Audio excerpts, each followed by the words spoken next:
Queria desafiar você a anotar aquilo que você entender, obrigado, meu amor, do Espírito Santo falando a você. Por quê? Porque também você está sendo desafiado. Esse é um movimento para a gente crescer como ser igreja. Então, primeiro você anotar o que você está ouvindo e marcou você. Pode anotar aí no seu caderno. Tem gente trazendo caderno, acho muito legal, né? Trazer o caderno, anotando. Tem gente que está usando aí os seus aplicativos, tem gente que já está anotando direto no celular. Por quê? Porque a ideia é que você leve isso que você anotou lá na célula para você compartilhar, para que a célula não seja algo assim que você só ouça, mas que você possa compartilhar o que é ser igreja.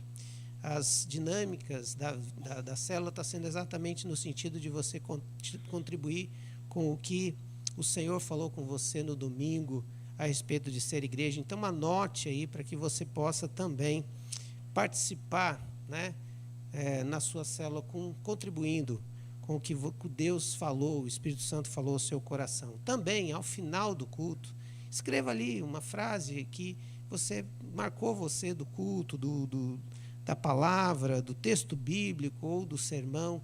Escreva ali o que é ser igreja em cima daquilo que a gente está conversando. E isso são movimentos que vão ajudando você a não ficar só nessa ideia de ouvir alguma coisa aqui e esqueceu durante a semana e depois no domingo nós temos que lembrar de novo que é ser igreja. Não, ser igreja é exatamente esse 24 horas vivendo a dinâmica do reino de Deus. E nessa noite eu queria que você abrisse o texto de Atos 20, do versículo 1 ao 16, onde nós vamos aprender que ser igreja é encorajar. Ser igreja é encorajamento. Eu não posso nem dizer que igreja é lugar de encorajamento, senão você já remete à ideia de um local só. E aí, quando você está no trabalho, você acha que você não precisa ser igreja encorajando pessoas, porque encorajar é só aqui. Não, encorajar, ser igreja é ser a presença de Jesus reunido em todo e qualquer lugar. Sabia que no seu ambiente de trabalho você deve ser igreja? Sabia que em casa tem que ser igreja, né? Aliás, a casa deveria ser mini igreja, né? Só que lá vira mini tumulto às vezes, né? Mas a ideia é essa, nós somos igreja 24 horas. Nós nos reunimos como igreja em alguns lugares, mas nós somos igreja 24 horas. Por isso, o texto já começa dizendo que, cessado o tumulto, Paulo mandou chamar os discípulos e, depois de encorajá-los, despediu-se e partiu para a Macedônia. Viajou por aquela região, encorajando os irmãos com muitas palavras e, por fim, chegou à Grécia, onde ficou 3 meses. Perceba que, em 2 versículos, Paulo está fazendo a mesma coisa em lugares diferentes. Ele estava com esses discípulos aqui em Éfeso, né? E aí tem esse tumulto em Éfeso, que a gente sabe o que aconteceu ali, e aí ele então encoraja esses irmãos depois do tumulto. Você tem condição de encorajar alguém depois do tumulto que você está passando? Quebra o pau na empresa e depois você reúne os amigos e fala assim: meus irmãos, eu queria encorajar vocês a continuar trabalhando nessa empresa, não vamos desanimar, não. Talvez você seja o primeiro a falar assim: peço demissão, Deus me livre, emprego tem em todo lugar, humilhação só onde a gente não quer, humilhação só aqui. Essa postura deste homem de encorajar. E aí depois ele sai dali com o mesmo espírito de encorajar outros irmãos com muitas palavras onde ele estava. E aqui nós só podemos entender esse homem fazendo esse ministério de encorajamento e ser igreja quando a gente entende que a palavra encorajamento, no grego bíblico, é a mesma palavra usada para o Espírito Santo. Paráclesis, que o Espírito Santo, parácletos, o consolador ou o encorajador. Isso quer dizer que para ser uma igreja que encoraja, nós temos que ser uma igreja cheia do Espírito encorajador. Não tem como encorajar humanamente, porque tem horas que você precisa de encorajamento. É por isso que eu tenho dificuldade com esse pensamento positivo. Encontre força dentro de você. Dentro de você tem todo um universo. É um universo em caos, sem forma e vazia, clamando pelo Espírito de Deus pairar sobre a face das águas, clamando por Deus, dizendo, haja luz, porque só está em trevas. Esse é o meu universo que eu encontro dentro de mim. Por isso esse pensamento positivo, você é isso, aquilo, e até a gente encontra isso dentro das igrejas, uma pregação coach, para você encontrar, né, o melhor de você. Já sabe, na minha crise dos coaches, né? Para começar, o termo é em inglês. Já tenho dificuldade. E aí, você tem que encontrar dentro de você. Eu encontrar dentro de mim é por causa que eu procurei Cristo, porque eu não encontrei nada dentro de mim. Aliás, eu encontrei dentro de mim, sim. Eu só encontrei um homem ruim, mau. Eu só encontrei a pecaminosidade, porque eu e você nascemos já com a gênese da maldade. E aí é que a gente percebe que é o Espírito Santo quem faz com que você, ao invés de se sentir ameaçado, doloroso, ensimesmado, sentindo que você tem direitos, e os direitos sobre aquela situação, o Espírito Santo te consola, te conforta, para que você possa encorajar. Uma igreja que é encorajadora é uma igreja cheia do Espírito Santo. Não tem como ser encorajador se não for o Espírito. E amém, porque a palavra é a mesma. Por isso, ser a igreja que encoraja os outros mostra isso. Vamos pensar um pouco na situação desse apóstolo. Abra sua Bíblia em Atos, o Atos 20, só para você ver a cena que estava acontecendo em Atos 20, para a gente entender um pouquinho do contexto. Veja, aliás, desculpa, Atos 19. Veja que Atos 20 diz assim, cessado o tumulto, ok? Atos 20, versículo 1. Agora o versículo 23, leio Cebolinha agora aqui, né? Tudo bem, está certo. Atos 29, Atos 19, nem 29 tem. Atos 19, versículo 23 em diante, vai dizer que naquele momento, naquele tempo, houve um grande tumulto por causa do caminho. Caminho era o jeito que eles diziam do novo momento, né, dessa nova igreja, desse novo povo.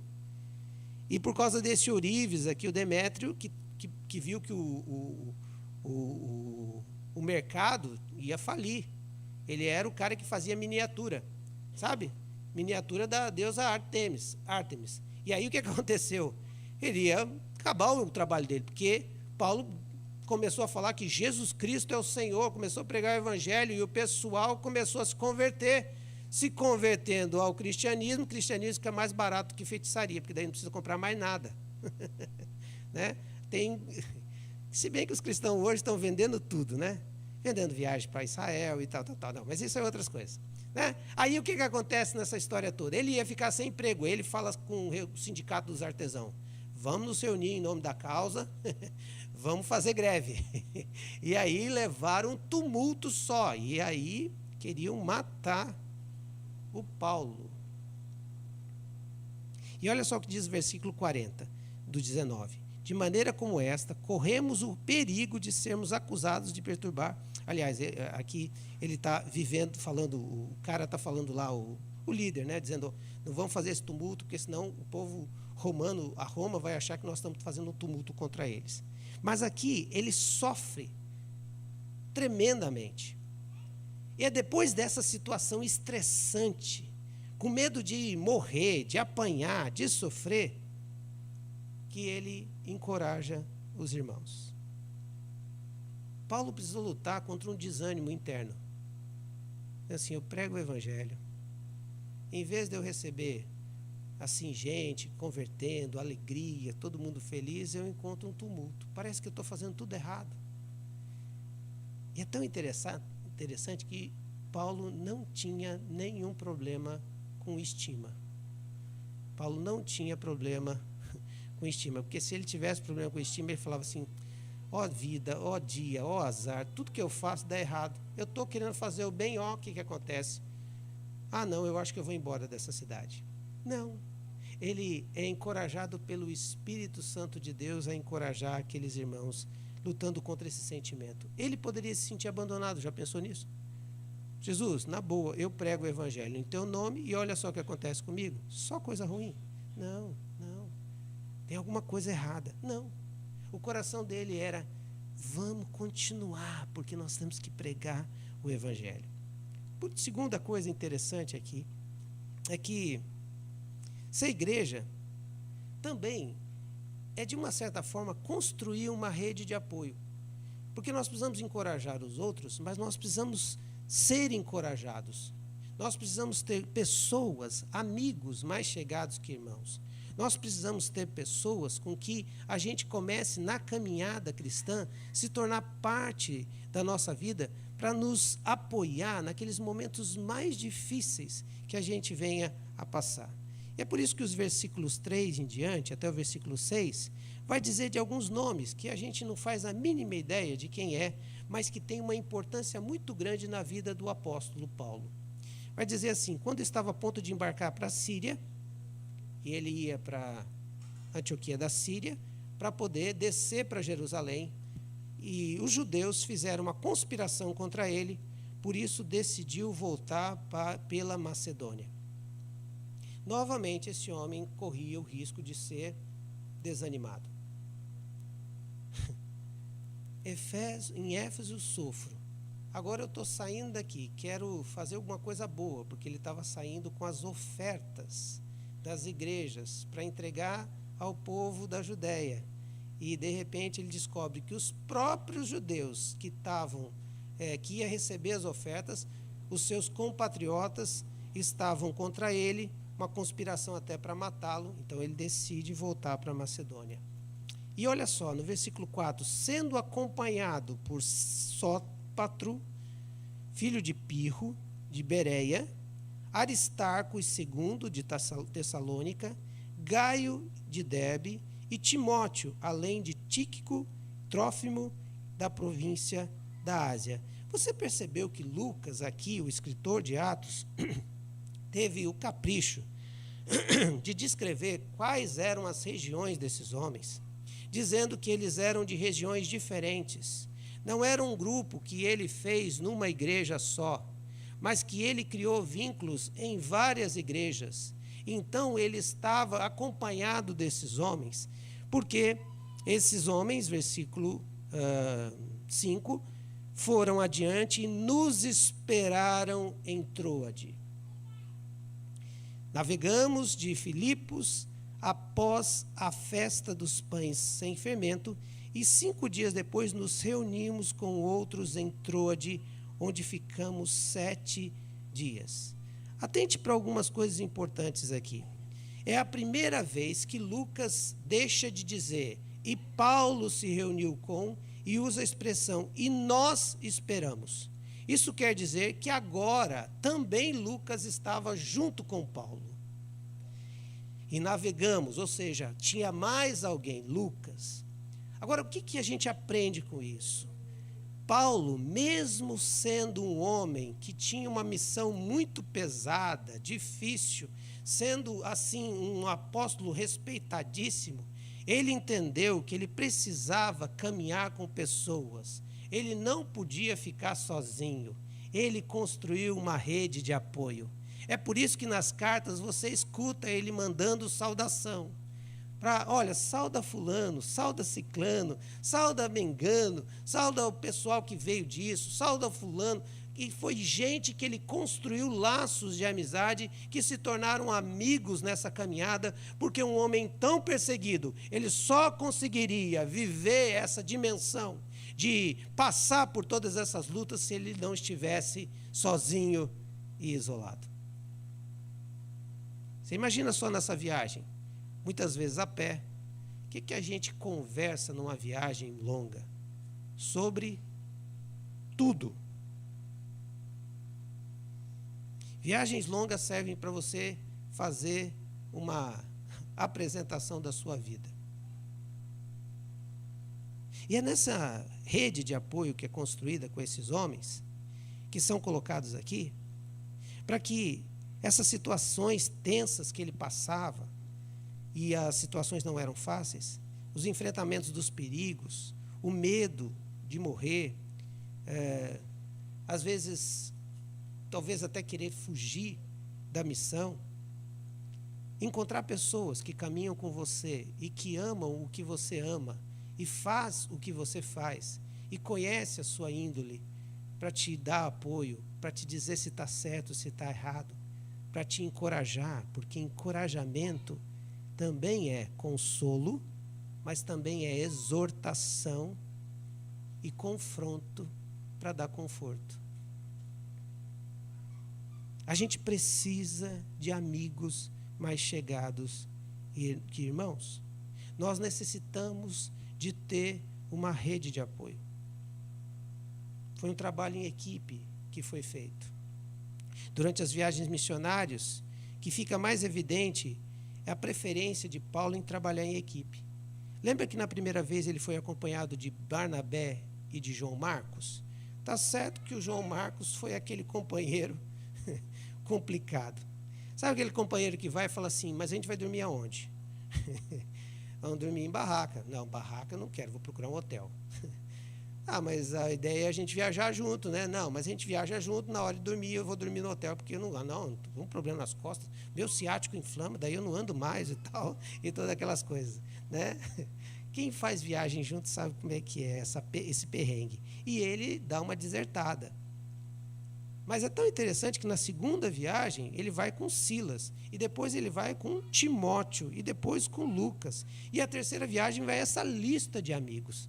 Então ele nunca está sozinho na sua caminhada. Gente, aprenda isso, isso é um princípio espiritual. Não existe maturidade, não existe ministério isolado, não existe essa coisa de você caminhar isoladamente, lobo solitário. Jesus, o Filho de Deus, caminhou em comunidade com 12, inclusive com traíra. Jesus foi o primeiro a dizer que antes mal acompanhado do que só. Porque ele aceitou ficar até com Judas. Falou assim, rapaz, eu odeio ficar sozinho. Aliás, eu já saí do céu e a gente era uma comunidade no céu. Qual era a comunidade de Jesus no céu? Ele sempre estava junto, Pai, Filho e Espírito Santo. Então essa ideia de comunidade é exatamente porque um ajuda o outro, um encoraja o outro, um exorta o outro, um anima o outro, um confronta em amor o outro. Paulo não andava sozinho. E sabe por que ele estava andando com esses homens? Porque também ele queria dar credibilidade junto ao ministério. Ele sabia que se ele chegasse sozinho no lugar, as pessoas ainda teriam uma grande resistência a ele. Então ele chegava com alguém da região. Trouxe comigo aqui o Trófimo, da região aqui, amigo de vocês, já falo na língua de vocês, né? É que nem eu saísse daqui e fosse para Manaus, tinha que chamar os meus irmãos manauara. Porque daí ele já chega lá e fala assim, não come isso, não come aquilo, faça isso, faça aquilo, vamos no mercado tal, né? E aí, se eu fosse para Belém do Pará, eu ia levar os meus belemitas. Não é belemita, belemita é da cidade que nasceu Jesus. Os belenenses. Então, eu levaria os belenenses para ir lá no mercado, o peso, quanto vale o peso, quanto é? Ver o peso, para a gente pregar lá. E eu ia botar eles na frente primeiro, para eles poderem se aclimatar com o pessoal. Depois, imagine eu, com essa cara e com essa careca, vão pensar que eu sou um gringo. Mas essa ideia de ser um trabalho em equipe, uma rede de apoio, para que o evangelho seja pregado também era. Ele não estava sozinho. Os gentios de diversas partes, mostrando a unidade da igreja, com a diversidade que era, não era só apenas judeus. Ele chegava e falava assim, ei gente, o evangelho chegou em todo lugar, olha aqui, são meus irmãos em Cristo, são meus amigos. Esse aqui é de Manaus, esse aqui é de Belém, esse aqui é sergipano, esse aqui é carioca e é do bem. Glória a Deus. Agora, aqui, quando vocês estavam cantando, eu fiz uma brincadeira aqui. Depois eu tive que pedir perdão para a irmã, né? Sobre os nossos irmãos. E aí, as pessoas que chegavam, viam Paulo com vários, de diversos irmãos em Cristo, ele falava, isso é igreja! Uma diversidade de pessoas que estão juntos, encorajando uns aos outros e agora pregando o evangelho. E tinha mais credibilidade o ministério entre os gentios, que tinha credibilidade também junto à igreja em Jerusalém. Porque quando eles chegaram com esse dinheiro lá e foram entregar esse dinheiro em Jerusalém, Paulo disse assim, esses são os meus irmãos aqui, ó. Você pode perguntar quanto dinheiro nós saímos lá. Eles têm a conta aqui. Tá? Para dar credibilidade. Quando você está sozinho, tudo fica mais pesado. Quando você está sozinho, parece que é só você que é responsável pela obra. Mas quando você anda em grupo, você percebe que a obra é de Deus. E você começa a ver Deus agindo na vida do seu irmão. Por isso que a Bíblia vai dizer que é melhor andar em dois do que um. Porque se um cair, o outro pode levantar. Para juntos apoiarem e fortalecer as igrejas que eles passavam. Por isso que Paulo tinha em si essa rede de apoio. E eu amo isso. Eu amo isso porque eu acho que a igreja de Cristo tem que ser um lugar onde haja uma unidade tão grande que não tem um que sobressaia. Paulo sofreu as perseguições, mas tinha um grupo de amigos que ele podia chorar e rir com eles. Foge do estrelismo de Paulo, de ser o herói solitário, que a obra foi feita sozinha pelas mãos dele. Melhora a nossa abordagem nas igrejas, melhorou a abordagem dele nas igrejas que ele visitou, porque a mesma verdade agora é dita por outras pessoas. Melhora também e aumenta a abrangência do evangelho, porque aumenta as vozes que vão ecoar a verdade do evangelho.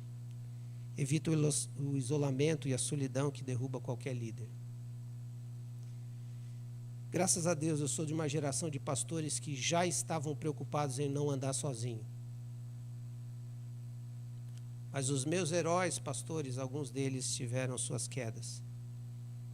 Porque chegaram num patamar onde não tinha mais quem andasse com eles. Porque achavam que não precisava de mais ninguém. Um grande referencial para mim foi Caio Fábio. Eu me lembro na adolescência de ouvir as pregações quando chegavam até mim. Jamais vou esquecer a pregação dele no Rio Centro sobre Absalão. Homem de Deus, tive o privilégio de ter ele chegando e pregando na primeira igreja batista em Curitiba. Não havia lugar, foram 2 cultos, porque todo mundo queria ouvir a mensagem que aquele homem traria. Ele chegou de helicóptero num lugar perto, porque as agendas dele eram uma loucura. E hoje, quando nós olhamos, sabemos da história, e isso não quer dizer que tudo que Deus usou a vida dele caiu, não. Eu creio que a palavra de Deus é de Deus, não foi do homem. Mas é um grande testemunho para a gente perceber, não ande sozinho. Quando eu descobri isso, eu percebi o poder do encorajamento, a minha equipe de pastores, junto comigo, com os meus irmãos, a quem eu compartilho a minha vida, a minha esposa, que eu aprendi a falar de mim para ela, do que eu estou sentindo. Isso tem sido muito poderoso na caminhada, e Deus então me desafiou a fazer isso com outros pastores. E eu me lembro de uma vez, num dos nossos encontros de pastores, onde a gente tem a oportunidade de falar sobre a nossa vida. Um deles disse assim: eu agradeço agora a Deus porque eu posso voltar a acreditar que existe amigos no meio de pastores. Paulo já nos ensinava isso. Quem são os seus amigos que vão caminhar com você na jornada da vida? Quem são os seus amigos que você pode ligar às 3 horas da manhã, porque a coisa está mais complicada e se você der mais um passo, pode acontecer uma tragédia? Quem são as pessoas com quem você possa fazer isso? Que realmente te conhecem, te amam e caminham com você? Quem você pode convidar para uma viagem de missão? Que não vai dizer assim: rapaz, comprei um campo agora, não posso ir. Rapaz, vou casar, não posso ir. As desculpas que a gente dá e tal. Ah, eu tenho agora que cuidar do meu pet. Eu não tenho quem deixar o William. Quantos anos tem a criança? Não, é o meu pet, é meu cachorro, William, não posso deixar. E todas as desculpas que a gente tem. Eu e Cris temos uma tia que ficou de nos visitar, tem 25 anos. E o Baco, o nome do cachorro era Baco, Deus do vinho, né?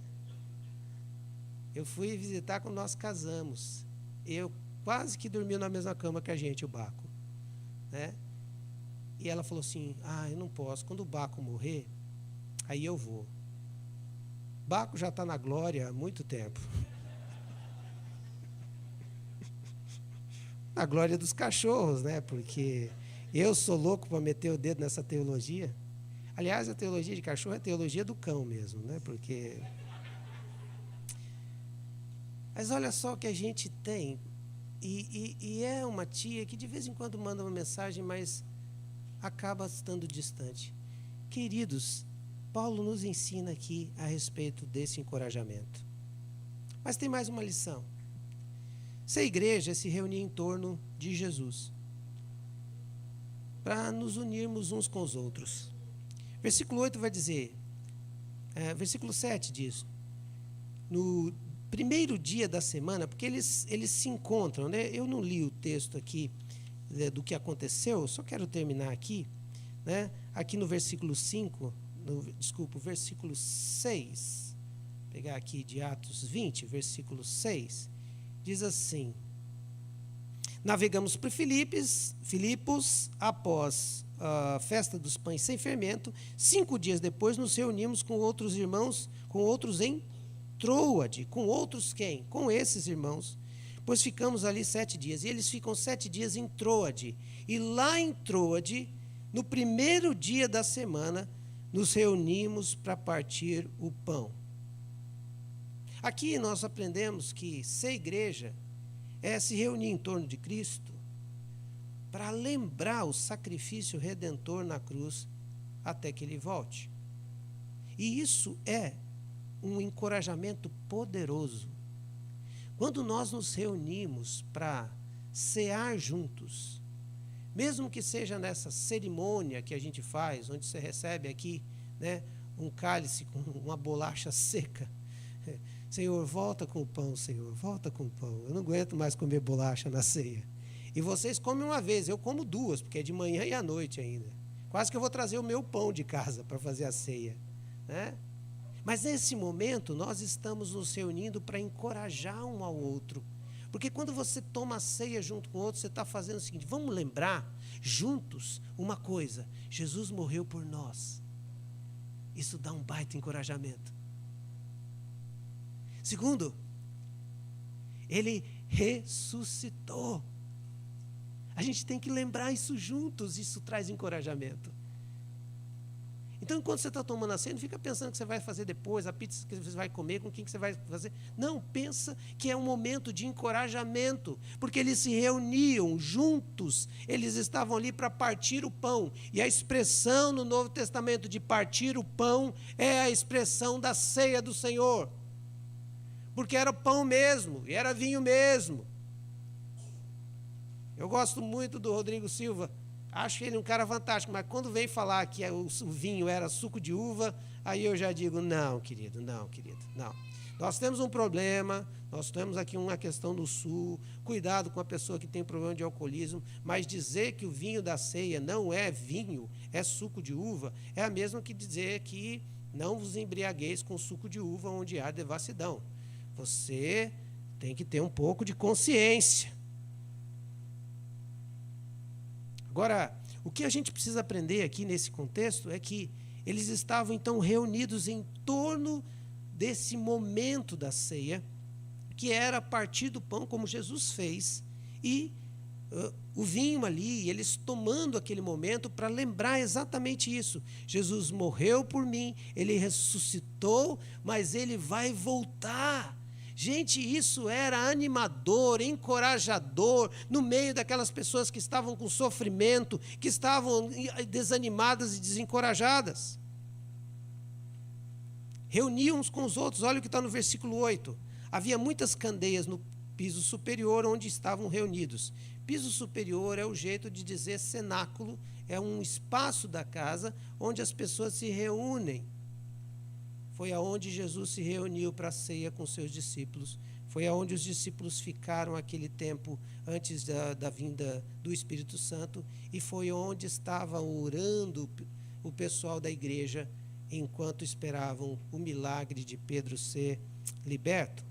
Igreja é quando a gente se reúne em torno de Jesus para fazer 3 coisas importantes: para nos confortarmos uns aos outros, para nos exortarmos uns aos outros, e exortação é exatamente isso, é um confronto, mas também com a resposta a esse confronto. Encorajamento não é só confrontar, se você está errado, isso não é encorajamento, isso não é exortação. Exortação é o seguinte: olha, está errado, mas a palavra nos dá a possibilidade de mudança, e eu quero te ajudar nisso. Exortar uns aos outros também é encorajamento. E por último, fortalecer a fé daqueles irmãos. Jesus morreu por nós, ele ressuscitou por nós e ele vai voltar para nós. Vamos tomar ceia juntos. Que encorajador. Para expor também e compartilhar a palavra. Veja que no versículo B, do versículo 7, parte B, Paulo falou ao povo, pretendendo partir no dia seguinte. Continuou falando até meia-noite. Se a onda pega. Já imaginou? E você reclama que o pastor demora mais no sermão, tá vendo? E vai ficar pior, vai ter gente que vai morrer no sermão, né? A gente se reúne para encorajar uns aos outros. E o encorajamento também através da palavra de Deus. A palavra é base do encorajamento. A palavra é o que faz a gente ser fortalecido na verdade.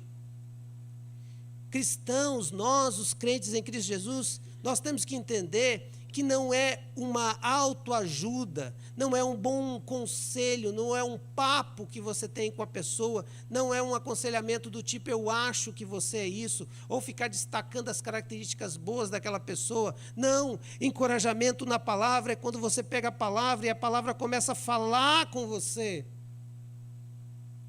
Por isso precisa da pregação.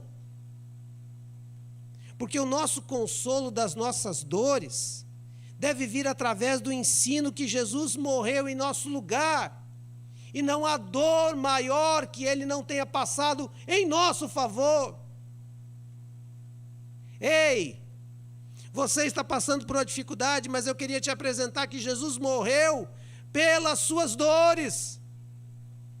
O castigo que te traz a paz estava sobre ele.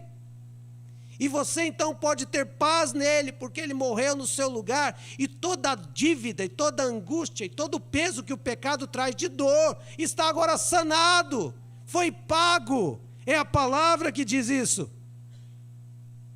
Segundo, você precisa que a palavra te confronte com seus pecados, e é através do ensino correto da palavra que a gente é exortado às mudanças, para que a gente seja encorajado a viver querendo ser parecido com Jesus. Preste saber uma coisa. Se no ambiente que você está de igreja, você nunca foi confrontado pela palavra, você nunca vai ser encorajado a aparecer com Jesus. Você sempre vai ser mimado para ser você mesmo. E o nosso fortalecimento para a nossa fé vem de que o irmão está encorajando você a permanecer firme no seu propósito de glorificar a Deus em tudo. Me lembro de um momento onde tive que conversar com um parceiro de prestação de contas sobre os meus pecados. E ele disse assim: pare com isso imediatamente, você está em pecado. Foi confronto. E depois ele disse: mas perceba que se você manter-se firme nesse propósito, e eu vou estar aqui com você, sabe o que vai acontecer? Você vai sentir a graça e o amor de Deus, porque Ele perdoou os seus pecados. Terminamos a nossa conversa. Aquele dia não rendeu, foi horrível. Me senti a pior pessoa da face da terra, medíocre, uma pessoa em pecado, mas orando ao Senhor. Foi uma noite horrível, sonhos horríveis. E de repente eu acordo de manhã meio assim, eu recebo um recado dele. Eu estou orando por você. Permaneça no propósito de parecer com Jesus. Queridos, não existe encorajamento se não houver confronto no seu pecado. Não existe encorajamento se alguém não tenha que dizer para você que o caminho que você está não é o certo. Não existe o encorajamento se você não puder deixar que seja encorajado a parecer com Jesus. Por isso as leituras das cartas dos apóstolos encorajavam os irmãos. Era a palavra de Deus que era pregada ali. É uma característica muito interessante. Quando você pensa em carta, você pensa o quê? Começo, meio e fim, está tudo bem aqui, né? Que nem... não posso denunciar aqui, mas às vezes as pessoas mandam WhatsApp já, e a mensagem é: aqui está 12 graus, está frio. Fico pensando, meteorologia, né? Tá? E aí depois a pessoa discorre a questão e tal, e termina ali a sua carta. O WhatsApp é a carta hoje. Mas essas cartas eram diferentes, era assim: tá, aqui está tudo bem, tal, manda isso, manda aquilo, mas olha, agora eu vou pregar o evangelho aqui. Ó. Isso aqui é o que Jesus quer, o que vocês precisam fazer. Então, por isso que as cartas eram diferentes, por isso que elas são chamadas de epístolas, porque elas não são só umas cartas, elas são algo que tem saudação, tem parecido com uma carta normal, mas ela é alguma coisa que vem de Deus para encorajar aqueles irmãos. Paulo, Pedro, Tiago, tudo que eles escreveram era para encorajar os irmãos. E aí, é muito interessante que no meio disso, Paulo está pregando e vai se empolgando, e ele estava indo embora, pensando que não ia voltar mais para Troade. O que ele faz? Prega, e desce o martelo, e vai meia-noite, e um rapaz chamado Eutico, versículo 9, que estava sentado numa janela, fico feliz que ninguém está sentado em nenhuma janela aqui, adormeceu profundamente durante o longo discurso de Paulo. Vencido pelo sono, caiu do 3º andar. Graças a Deus, não estamos no térreo. Quando levantaram, estava morto. E Paulo desceu, inclinou-se sobre o rapaz e o abraçou, dizendo: não fiquem alarmados, ele está vivo. Então subiu novamente, partiu o pão e comeu, e depois continuou a falar até o amanhecer e foi embora. Estou sentindo que hoje vai ser esse dia. Versículo 12. Levaram vivo o jovem e que muito os consolou. Lembro de um pastor que chegou para o amigo e falou assim: até que horas eu posso pregar? Ele falou assim: você pode ficar à vontade, mas meio-dia os irmãos levantam e vão embora. E aí, essa situação toda está lá. Paulo está pregando, ele acha que tem que passar algumas coisas. Você imagina só a cabeça de Paulo. Preciso pregar sobre isso. Falei sobre ressurreição? Acho que não falei sobre ressurreição. Preciso falar sobre ressurreição. Falei sobre pecados da carne aqui? Não falei. Falei sobre a minha experiência de conversão? Não falei. Pô, preciso pregar sobre isso. Estou indo embora, não sei se eu vou voltar, né? E vai pregando. E o menino vai adormecendo.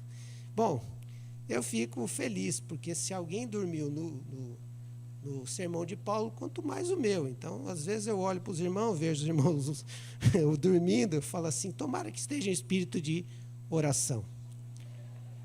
A situação desse menino era aqui, que ele morreu mesmo. E você imagina só uma morte no meio de uma igreja que está ali num processo de grande manifestação de Deus. Curas, milagres estavam acontecendo também em Trode. O evangelho estava sendo pregado, gente se convertendo. De repente há uma morte trágica no meio de um sermão. Isso trouxe uma comoção muito grande e um desespero poderia acontecer naquela igreja. E a necessidade então era de encorajamento. Mas era muito difícil dizer assim, gente, morreu, ele está melhor que nós. Esses encorajamentos, olha, gente, eu já fui em vários sepultamentos. Quero dar uma dica para os irmãos. Assim diz o Senhor, não tem o que falar, fica calado. Porque a gente fala tanta besteira à beira de um caixão, dizendo assim, ainda bem, porque ele podia se desviar e ir para o inferno. Veja que consolo.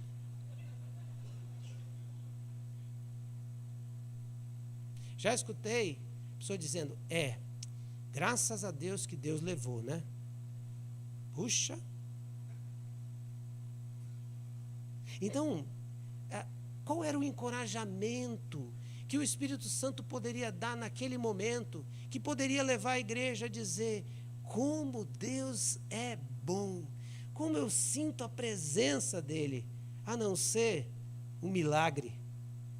E estrategicamente, Deus usa a morte desse menino para ser um ambiente de conforto, consolo e encorajamento.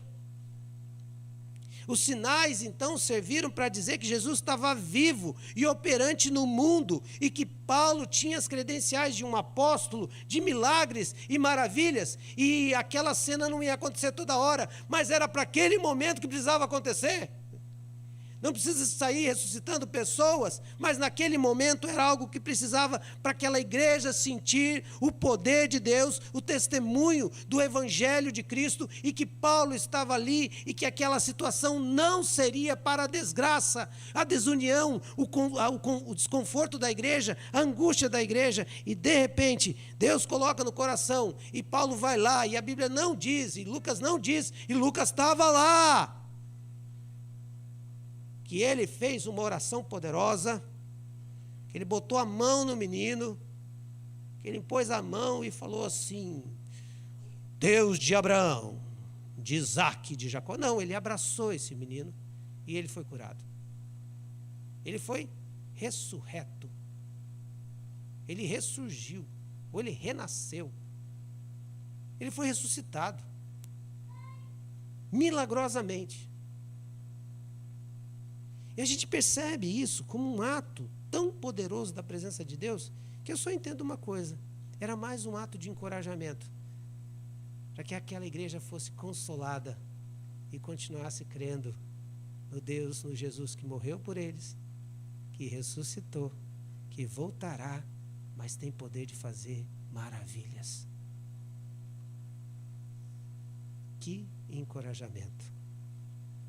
E aí, a gente percebe, e depois disso, eles não medem esforços para encorajar os outros. E esse é o versículo 16 que diz assim, Paulo tinha decidido não aportar em Éfeso, para não se demorar na província da Ásia, se despedindo, pois estava com pressa para chegar em Jerusalém, se possível, antes do dia de Pentecostes. E aqui, a dúvida é por que Paulo queria tanto chegar em Jerusalém antes do dia do Pentecostes.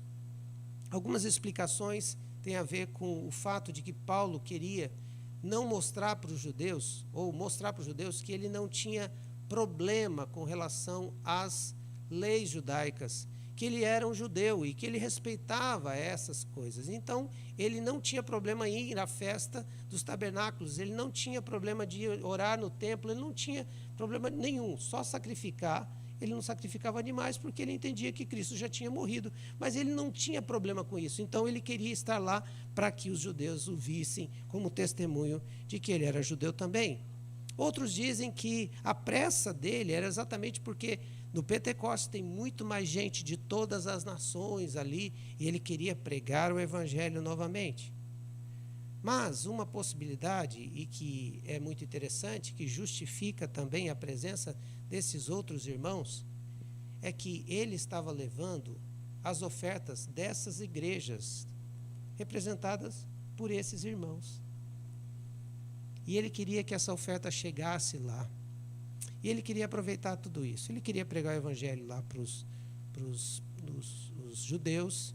Ele queria que os judeus vissem ele fazendo atos do judaísmo que não complicassem a fé cristã. Mas ele queria mostrar para aqueles irmãos da Judéia que nós montamos uma rede de apoio. E soubemos lá, porque Ágabo nos disse que vocês iam ter uma grande fome. E a gente, então, saiu coletando ofertas para que vocês não passassem necessidade. Nós não somos judeus. Esse aqui é da Ásia. Esse aqui é de Troade. Esse aqui é de Filipo. Esse aqui é da Macedônia. São todos gentios. Sabe por quê?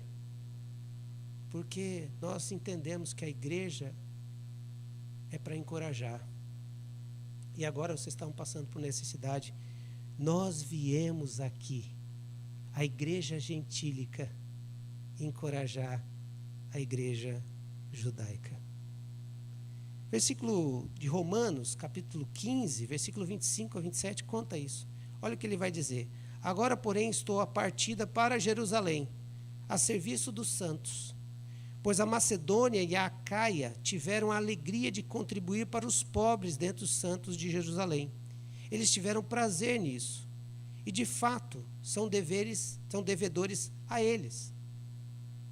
Pois, se os gentios participaram das bênçãos espirituais dos judeus, devem também servir aos judeus com seus bens materiais. Eu estou aqui trazendo essa oferta para dizer para vocês que vocês nos encorajaram nos dando a fé e nos dando o Salvador, o judeu Jesus. E agora nós queremos retribuir também com bênçãos materiais.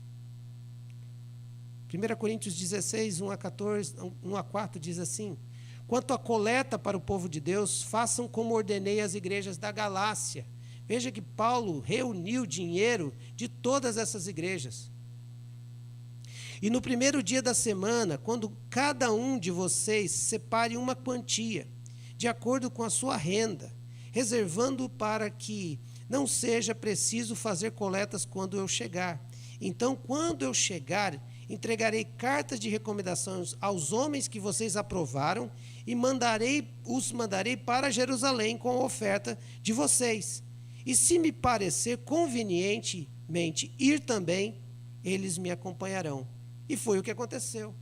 Paulo entendeu que ele devia ir com esses homens para entregar essa oferta nessa rede de apoio, para mostrar para essa igreja de Jerusalém que o trabalho que eles fizeram não foi em vão, Senhor, porque multiplicou gente e a bênção do Evangelho chegou a esses lugares mais longe e a bênção do Evangelho fez com que eles entendessem o que é essa igreja de encorajar e voltam para encorajar esses irmãos. É tão fantástico que isso mostra que ser igreja é algo tão incrível que não pode ser solitário. Porque um dia você está encorajando, mas outro dia você vai ser encorajado. Um dia você está radiante de bênçãos para dizer para o irmão, mas tem dias que parecem noites e você precisa de amigos mais chegados que irmãos.